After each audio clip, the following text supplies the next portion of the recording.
Aristóteles es conocido como el primer gran biólogo de Europa, pues era hijo de un médico y por consiguiente se vio interesado en las ciencias naturales.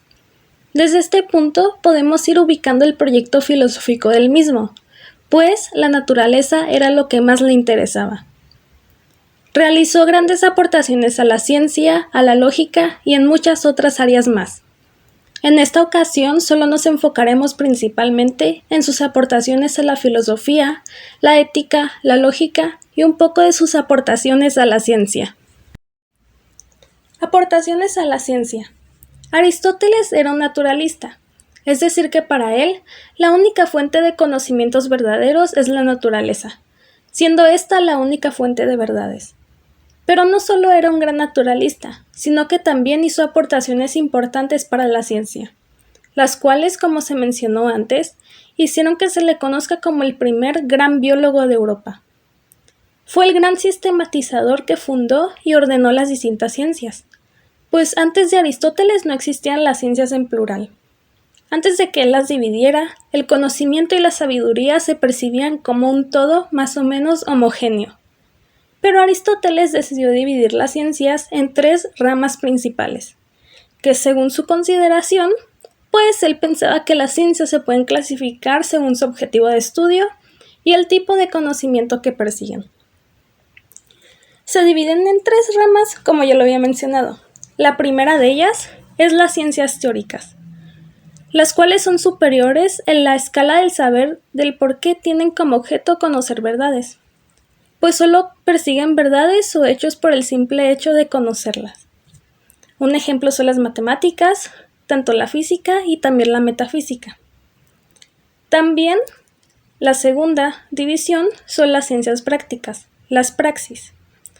Son las siguientes en la escala del saber y se encargan de buscar la manera correcta en la que debemos de vivir los seres humanos. En este caso, como ejemplos son la ética y la política. Y la tercera rama son las ciencias productivas, las cuales comprenden a las técnicas y al arte, pues buscan hacer algo que sea útil o bello. Asimismo, también creó el lenguaje profesional que utilizan las ciencias en la actualidad.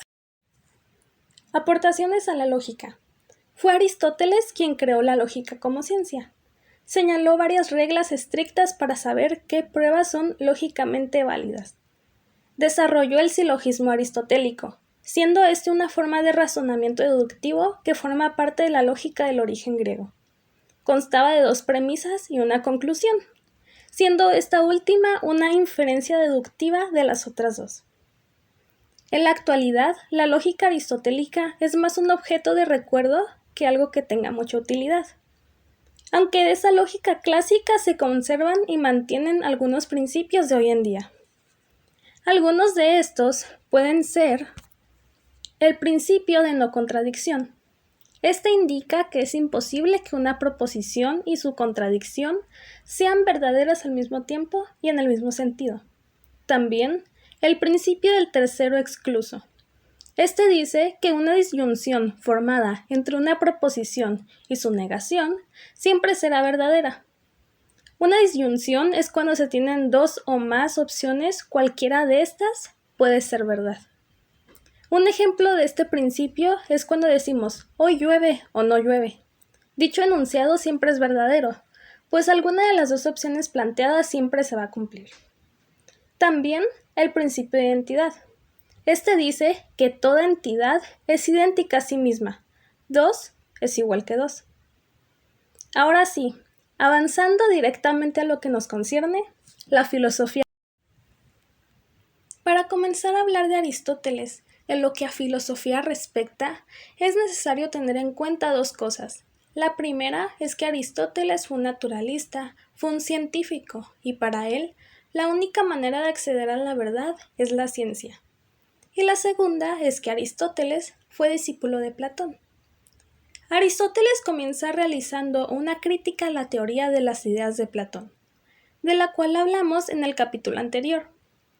Para el lado científico de Aristóteles, la teoría de Platón para explicar el ser y la realidad le resultaba inaceptable, Para Aristóteles, el trasladar la realidad a un punto abstracto al que el hombre no puede acceder le parece el camino menos indicado para alcanzar la verdad.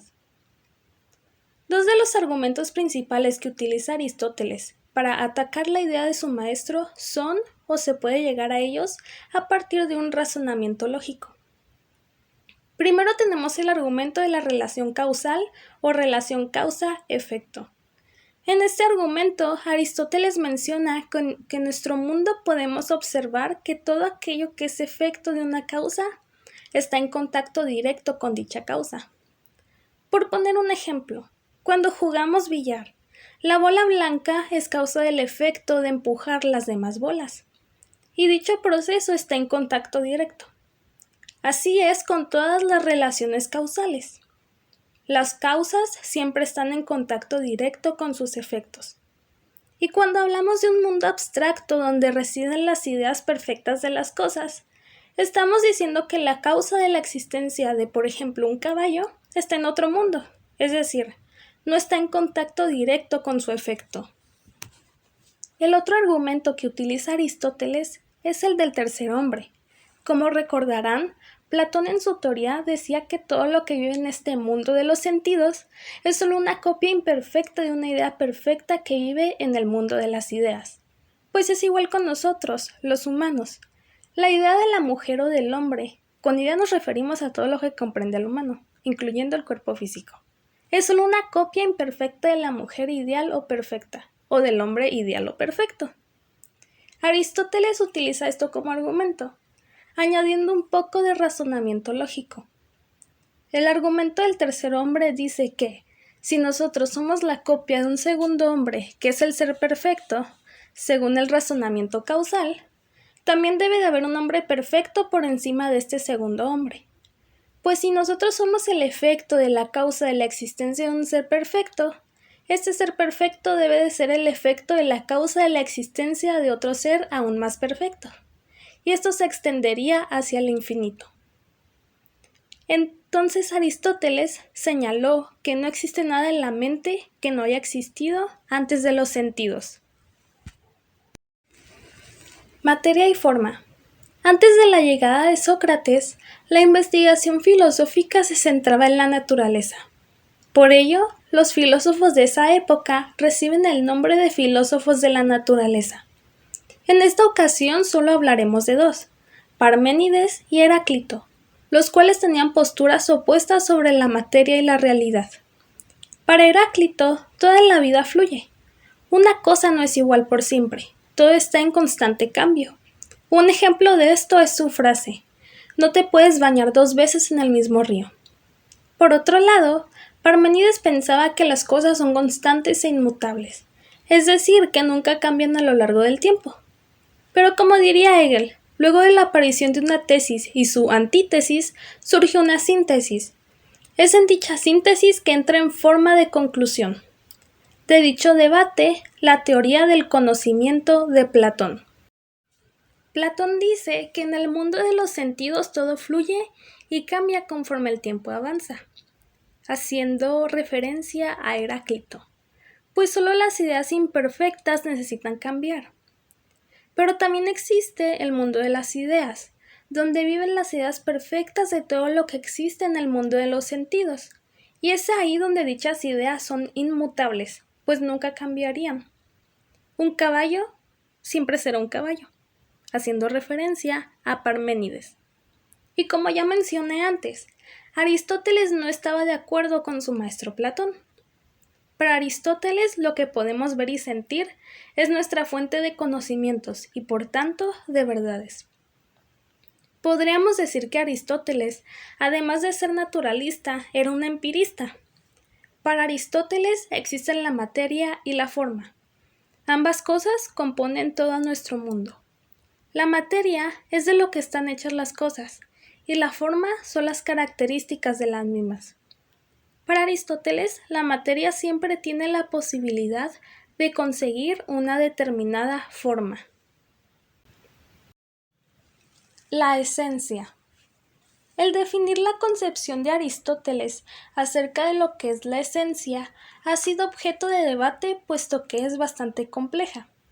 Pero, simplificando un poco, podemos afirmar que la esencia es la naturaleza misma de la substancia. La esencia es, venga la redundancia, lo esencial para que una cosa sea lo que es. Partiendo de lo anterior, podemos llegar a la conclusión de que existen dos cualidades que definen a una substancia, las esenciales y las accidentales. Cuando hablamos de cualidades o atributos esenciales, nos referimos a ese conjunto de características que hacen a una cosa o ser lo que son. Y dichos atributos no pueden cambiar, puesto que si lo hacen, la cosa o el ser dejarían de ser lo que son. Mientras que, cuando hablamos de cualidades accidentales, son todas aquellas cosas que sí pueden cambiar y que no afectarían a la esencia o substancia. Un ejemplo de todo esto podría ser un perro. Si un perro comienza a caminar en dos patas y hablar, podríamos decir que el perro ha cambiado sus atributos esenciales, pues dentro del concepto de un perro no entra el caminar en dos patas y el hablar. Por otro lado, si solo pintamos el pelaje del perro, eso no lo haría dejar de ser perro, y eso significa que no hemos afectado sus atributos esenciales, sino sus cualidades accidentales. Las cuatro causas. Antes de hablar de las cuatro causas de las que hablaba Aristóteles, primero hablaremos de lo que es la causa en sí. Cuando hablamos de causa, nos referimos a una cosa o un acto que es generador de otras cosas, a las que llamamos consecuencias o efectos. La causa puede ser también un fin, pues cuando nos preguntan, ¿por qué estudias? Usualmente decimos, para tener un buen futuro. Y pensamos que con eso hemos dicho la causa de estudiar. Pero esta causa es también un fin, pues si bien estudiar es un medio para alcanzar un fin, que en este caso es tener un buen futuro, este mismo fin se vuelve nuestra causa de estudiar. En otras palabras, el fin de estudiar es tener un buen futuro, pero el tener un buen futuro es el incentivo, la causa de estudiar. Ahora sí, podemos hablar de las cuatro causas del movimiento según Aristóteles. Causa formal. Cambio o movimiento producido por la forma o composición de la cosa misma. Causa material. El sujeto o la materia en sí de lo que se habla. Causa eficiente. Son agentes o cosas externas a la cosa en sí, y estos mismos interactúan en el proceso de cambio o movimiento. Causa final. El fin con lo que se mueve o pasa algo. ¿Cuál es la intención de dicho movimiento o cosa? Un ejemplo de lo anterior sería el siguiente. Causa formal. Forma de una estatua. Causa material. El bronce de la estatua. Causa eficiente. El escultor. Y la causa final. Adornar un lugar o simplemente el arte. En general podemos decir que las causas, formal y material, nos explican por qué las cosas son como son. Y la causa eficiente y final nos explican por qué las cosas se mueven o cambian. El primer motor o el dios aristotélico. Para Aristóteles todas las cosas que se mueven tienen su causa inicial, y es así para todas las cosas. El problema llega cuando analizamos esto y nos damos cuenta que siguiendo esta lógica, la relación de los efectos con sus causas podría extenderse hacia el infinito, y como sabemos, esto no es viable para Aristóteles. Es por eso que para Aristóteles existe una causa primera, que da comienzo a todas las demás causas, y esa causa primera, o primer motor, es Dios. El tiempo y el movimiento son eternos. Si el tiempo no fuera eterno, entonces podría haber un tiempo después de que el tiempo mismo se acabe, o podría haber un tiempo antes de que este mismo existiera. Asimismo, el movimiento también es eterno, pues el tiempo no es más que una determinación del movimiento, y si el tiempo es eterno, el movimiento también debe serlo. Pero solo existe un tipo de movimiento que es eterno, y ese es el movimiento circular. Y es en este punto donde entra un Dios eterno, pues para que exista un movimiento eterno debe existir una causa eterna para el mismo. Asimismo, este Dios o causa primera debe ser inmóvil, porque si fuera móvil existiría la posibilidad de movimiento, y si es así necesitaría de otra causa que la moviera. Además de esto, este tediosa causa primera debe ser un acto puro, pues si hubiera potencialidad en este mismo, entonces podría no mover todo lo demás y no existirá un movimiento eterno. En resumidas cuentas, el dios aristotélico es un dios inmóvil, eterno, de acto puro, inmaterial, y se piensa a sí mismo. Se piensa a sí mismo porque él es un ser perfecto, y un ser perfecto no puede pensar en seres imperfectos. La virtud. El concepto de virtud es uno que escuchamos con mucha naturalidad en la actualidad, y en la mayoría de ocasiones llega a tener connotaciones religiosas. El concepto de virtud es una traducción de la palabra griega areti, y se refiere a la excelencia en el cumplimiento de una tarea o actividad por parte de algo o alguien. El decir que un objeto es virtuoso es bastante simple. Cuando se complica es cuando hablamos de los seres humanos, pues las virtudes son tantas como variadas son sus actividades. Y es aquí donde entra una de las aportaciones más importantes de Aristóteles, el hábito. Según Aristóteles, para que una persona sea virtuosa, no basta con que conozca el concepto y concepción de ser virtuoso, como decían Platón y Sócrates. Y tampoco vale solo ser virtuoso en determinadas ocasiones, o actuar de determinada forma correcta solo por el contexto. Para llegar a ser alguien virtuoso, es necesario serlo día a día, que se convierta en nuestro hábito de actuar de esta manera. No llegaremos a ser justos si no lo practicamos diariamente. La felicidad como fin último. Como hemos venido hablando hasta ahora, el mundo se comporta con relaciones causa-efecto. Pero cuando trasladamos ese comportamiento y lo comparamos con el comportamiento humano, notaremos que son iguales. Todo lo que hacemos tiene una causa, y esa causa misma es un fin, pero ese mismo fin se puede convertir en un medio para otro fin. Pongamos un ejemplo para explicar esto un poco mejor. Una persona acepta un puesto de trabajo. Quizá este mismo no le guste, pero lo quiere por el dinero. Aquí tenemos una relación causa-efecto. Y seguramente muchos dirán que el fin o el efecto es el dinero. Y evaluando hasta ese punto, lo es. Pero si vamos más allá, el dinero se vuelve un medio para obtener bienes, y esos bienes son fin y son causa. Pero a su vez estos bienes solo son un medio para obtener una clase de confort o estabilidad.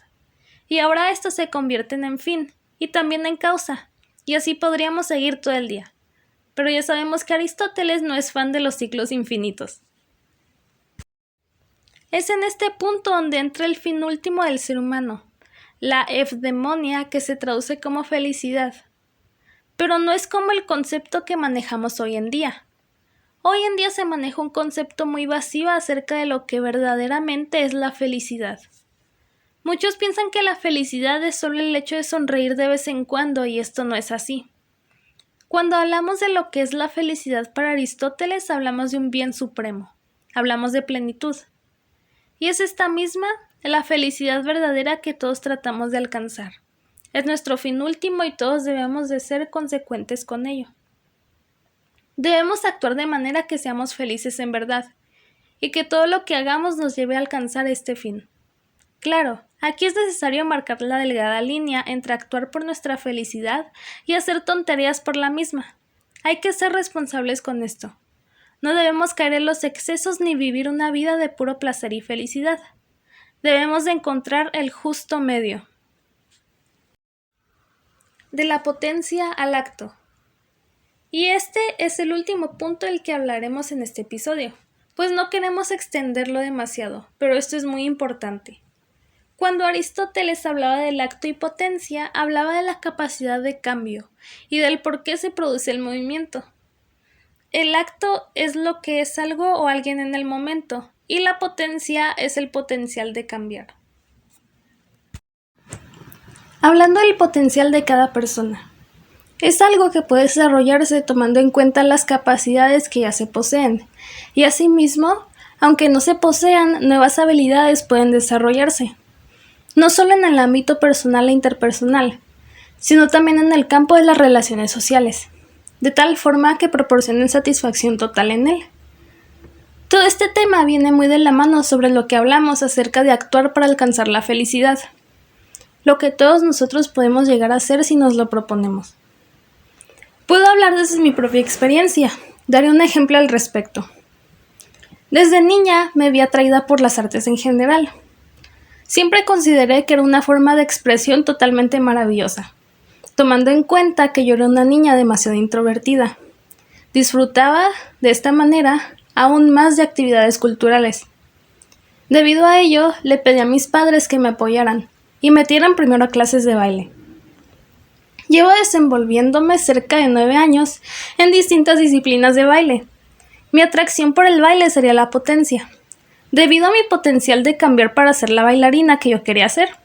Y el acto es la bailarina que soy ahora gracias a tantos años de dedicación. Esto mismo se aplica para todas las otras artes a las que me dedico, como lo son la música, el dibujo, la pintura y el canto. La felicidad es un concepto resbaladizo, pero nos centraremos en lo importante que es actuar a fin de alcanzar la felicidad. Cada uno de nosotros cuenta con aptitudes heredadas y desarrolladas por mérito propio. Cuando ponemos en marcha nuestras capacidades y nos sentimos realmente comprometidos en una tarea que nos absorbe, nos dejamos ir o fluir. La sensación de fluir en la tarea hace que el tiempo transcurra veloz, y las emociones positivas surgen cuando acabamos lo que tanto nos gusta hacer. Pero para aprovechar al máximo nuestras habilidades, nos encontramos con el tema de ser personas productivas. Cuando la gente pone la excusa de "no tengo tiempo", en la mayoría de ocasiones no sabe organizarse correctamente o tiene otras prioridades. Quizás la cuestión no es de tiempo, sino de prioridades.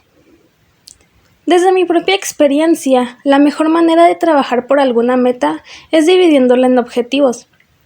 Se adquiere más responsabilidad, evita el estrés al ser menor carga de trabajo y además mantiene la actitud positiva tras ir cumpliendo cada una de las partes. Esta es una gran manera de ser proactivos. Tras la satisfacción provocada, el actuar es un gran medio para alcanzar la felicidad. Si llegaste hasta el final de este video y te gustó, no olvides compartirnos para llegar a más personas. Gracias y los esperamos en la próxima edición de la sección de filosofía.